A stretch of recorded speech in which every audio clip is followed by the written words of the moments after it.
Hello, you dirty potters. How are you today? Today is an extremely special episode of Glaze Review because I have no company glazes to show you, although I do have this glaze that I'm able to do maybe once or twice a year.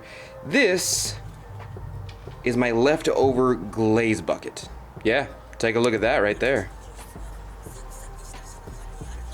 A short explanation of what this is every single time a potter glazes their work, there's always a tiny bit of leftover glaze residue, whether it be on your table, on the bottom of your pots, sometimes on your hands. Sometimes the very end of a glaze bottle is just like this dried up crusty stuff because you haven't used that glaze for quite some time. It usually just ends up as this big chunk of bottom of the bottle dehydrated glaze that you don't know what to do with, and a lot of people just end up throwing them away, but not I. I keep them and I add them over time to this tiny little bucket right here. I rehydrate it by adding water to it, mix it around, make sure it's nice and suspended. I even put it through a blender, through a sieve, I weigh its gravity, and we have a brand new mystery glaze. The last time we did this on the channel, that glaze turned out phenomenal. I think it was last year, before my kid was even born. This glaze turned out a banger. It was super special. I put it on the store at earthnationsceramics.com. It sold out immediately because I cannot make that specific glaze anymore. There's no way I can make that glaze again. And the same is true for this glaze here. Whatever comes out of this right now, I'm never gonna make again. But we are gonna put it on some cups, we're gonna test it out, and we're gonna see how special or how lame this glaze can be. Because sometimes they turn out duds. A quick little note about this glaze is that I accidentally put real crystals in here, like little crystal shards, and you might be able to see it if you kind of squint your eyes and look really closely right there. But essentially, as I was working with some crystals, because I like to work with crystals in my artwork, and I ended up rubbing these together. These little pieces come off very easily into little shards. And because of this, I was like, oh no, and I was rubbing them. See, you can kind of see them coming off right now. And I was doing some of this, trying to get them like chopstick clean off, you know, you see some breaking off right now. And a lot of them ended up, okay, that's kind of too much now. I was trying to give you an example, but I went too hard in the paint, and now we have extra crystals in this. Luckily for me, most crystals are kind of just silica with some trace elements, so this shouldn't affect the glaze too much, but I am interested to see if it does affect it whatsoever.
We got our test style so we don't get in trouble. Now let's see what we're actually gonna glaze this with, because if it comes out bad, it's just a waste of product.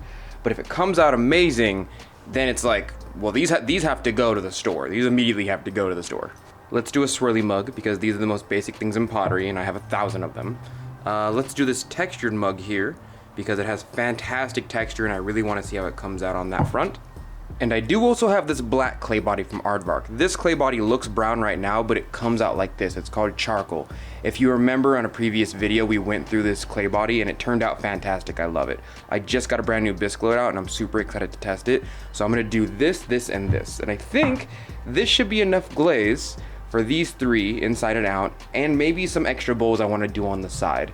So you're probably not gonna see those bowls, but you will get to see them on white clay, on textured white clay, and on a black clay body.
We had just enough glaze to do these 3 cups and maybe the inside of a bowl at a later time, but I'll probably save this for a special side project that I'm working on. You won't see it for quite some time. In the meantime, it seems like we got all 3 of our mugs ready to go. This is a texturized B mixed with grog base body. This has a lot of texture to it. I think this will go a long way if this glaze turns out really well or melty. This right here is a very basic type of swirly mug. Everybody does these. Very easy to make, a very standardized base to see how the glaze turns out. And this right here is just glazed on the top because this is a black clay body. To me at least, it is a sin to cover up a black clay body, that natural, beautiful type of clay body. So I generally just glaze the top to make sure that your lips don't get on this rugged part right here. But I like to see this very dark black clay body. It's a beautiful, beautiful color when it comes out. So we only glaze the handle and this very top right here.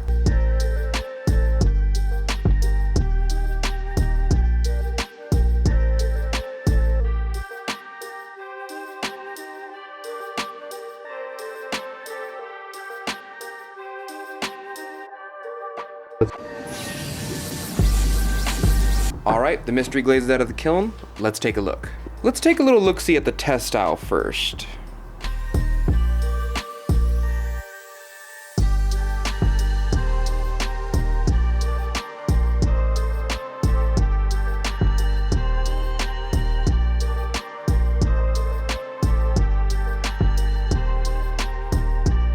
I haven't pulled the other things out of the kiln yet, technically, and I really hope this is not a foreshadow of how it's gonna go, because I like this, I don't mind it. It's a beautiful amber brown that turns dark in textures, but like, in the glaze world, at least for those of us who know how to make glaze, brown is usually not a desirable color unless we are specifically going for brown. Brown is like, oh no, we messed up, there should definitely be some other color in here, other than just brown. Like this is not good. This is also on a porcelain test style, mind you, so this is probably the truest representation of the color that we're gonna get. In comparison to how the last test style came out, when it came out like immaculate colors from my other mystery glaze, this is a sad representation of the possibility of what I could have gotten if I just remembered the combination. Let's check out the porcelain mug.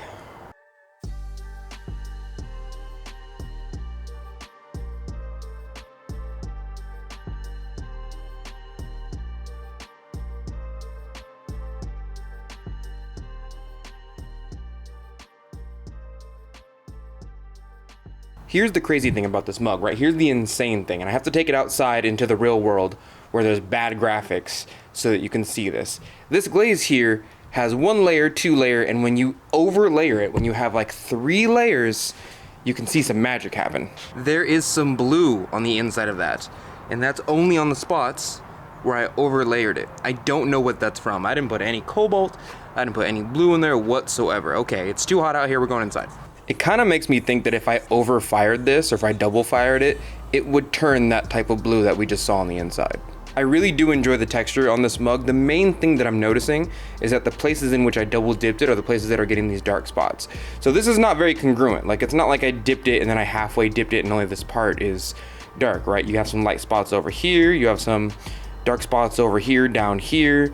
You have a little bit of crawling right here. Oh, actually that's glassed over. It doesn't look glassed over, but that is just colored crawling. It's not even glass crawling. So the spaces in which you're seeing that kind of dark amber is the spaces in which it was essentially double glazed.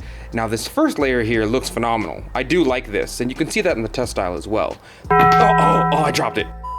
You can see that on the test style as well. Any texture where it doubled in is really dark, but the lighter parts right here are essentially just the singular dips.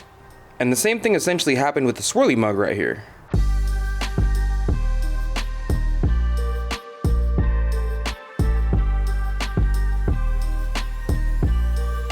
Okay, I know we're doing like a slow motion shot right now, but this reflective light is killing me. I love natural light, but whenever I open the garage just a bit too much, it always gets this like super shiny reflection. So I'm gonna see if I can do a different angle here.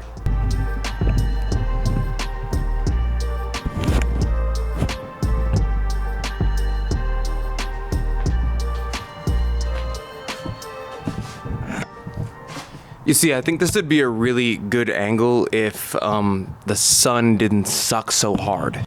My issue, again, is that it's essentially just a really nice amber glaze. A really nice honey glaze, if you will. And some people are gonna love this. Some people are gonna buy this immediately off the site, but personally for me, I feel like I could develop a better glaze than this. I do like this mug though. I think this is a good mug in general. The way it's formed, the way it feels in the hands. I know, shut up. I know I'm the one who made it and I'm just stroking myself here, but I do enjoy this mug. So I'm gonna put this one in the store.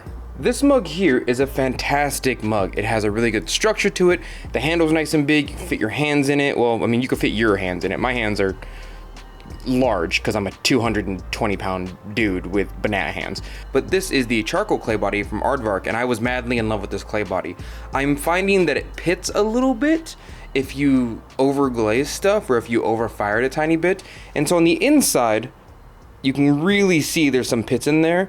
Granted, I've gotten it out by double firing it. I just put it straight inside my tester kiln and it comes out immediately, problem solved. And this type of pitting is much more preferred over the stuff that you get with other darker clay bodies. So I'm not gonna complain about it too much. But the glaze itself didn't do too well on this dark clay body. This dark clay body basically just made those light amber spots into super dark amber spots, which now it essentially just looks brown, like brown honey. Brown, doo-doo, bad honey. Well, thank you, Dirty Potters, for joining us today. I just wanted to do another mystery glaze. I only get to do about one of these a year. And sometimes, like last year, it comes out a banger. It comes out fantastic. Like, I can never make this combination again. And sometimes it just comes out kind of like this, which is fine, but I think I got a little ahead of myself. Like, expectations can kill a simple man, and I am indeed a simple man. So if you like this kind of content, remember to click all those YouTube buttons. Every single time you click the like button, it gives me more money to buy more materials to make more mistake glaze. That's not true. YouTube doesn't give me. Thank you for your patronage.